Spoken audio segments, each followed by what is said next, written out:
I was in meetings today from 9 all the way to 5 p.m. So rather than bore you with that, I've got another youth ministry fail story. Bike ride, woo! Daddy? Chilling at the ice cream shop. Riding back home.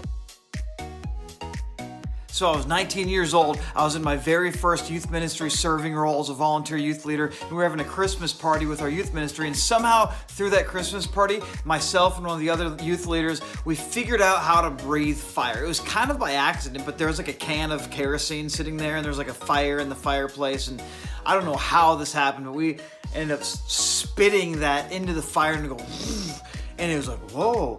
And anyways, one thing led to another, and we learned how to breathe fire.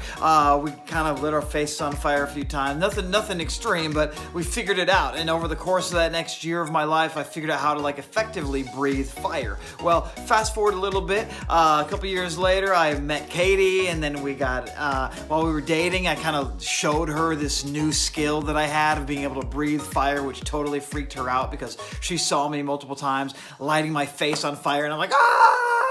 And flames are going, and my eyebrows are burnt, and my arm hair is burnt, and so she kind of was like so freaked out by it. She's like, you got to promise me that you're never gonna do that again. And so I made her a promise. Okay, I love you. I want your trust, and so I won't do it anymore. Well, so I stopped breathing fire, essentially. Well, fast forward a couple of years later, we're out in Detroit, Michigan. I'm hanging out with some students one night around a campfire, and somehow, the urge came on me. And I had already promised my wife, I promise I'm not going to breathe fire ever again because I could die and inhale flames and all this kind of stuff. But I thought, it's been years since I told Katie that, and it was kind of in the back of my mind. I'm like, she won't really mind anymore. It's been a few years, and so I did it. I'm hanging out with some teenagers, and I was like, guys, I know how to breathe fire. They're like, shut up, you do not. I was trying to be like the cool youth pastor, right? And so I show them my skill of being able to breathe fire, and of course, everybody's like, oh, that was awesome. No way, this is crazy. And I'm telling you, I don't really have any video footage of it or pictures of it or anything. And so I thought, hey, nobody's taking a video. Katie will never find out. Of course, that was stupid of me because, of course, everybody told her. And she was bummed. She was mad at me, but I had broken her trust. She was disappointed, and that was one of the worst days ever that I was like, dang it, I really screwed up. It's not like she was ticked at me. It's just she's like, man, I thought you told me you weren't gonna do that. Why did you do that? And I was like, dang it. Epic fail moment as a husband. And I learned on that day that it's not worth trying to be cool for a few teenagers in order to break trust with my wife. Hello, that should have been obvious, but I was in the moment, I was young, I was being dumb, trying to impress a couple 16-year-olds by breathing fire. And I also learned on that day that though something crazy like that makes teenagers think I'm cool, first of all, who cares? My goal as a youth pastor is not to try to get students to think I'm cool, is to try to point them towards Jesus.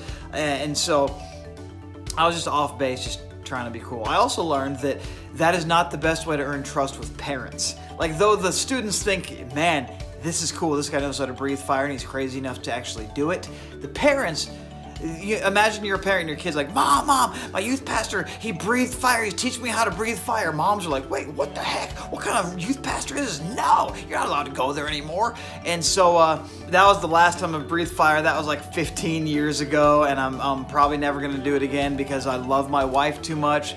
I want to earn parents' trust as a youth pastor. I want to lead students towards Jesus, not towards thinking that I'm awesome or thinking that I'm cool or anything like that. So there you go.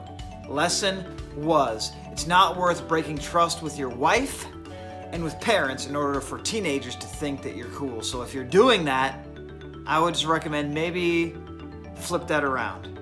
Do things that are going to earn trust with your wife, do things that are going to earn trust with your husband, do things that are going to earn trust with parents, and then do things that will earn trust with students, not get students to think that you are cool. So there you go, day number 99, a year in the life of a 40-year-old youth pastor. Tomorrow is day 100. I'm pumped. I'm bringing something special for you guys, so stay tuned.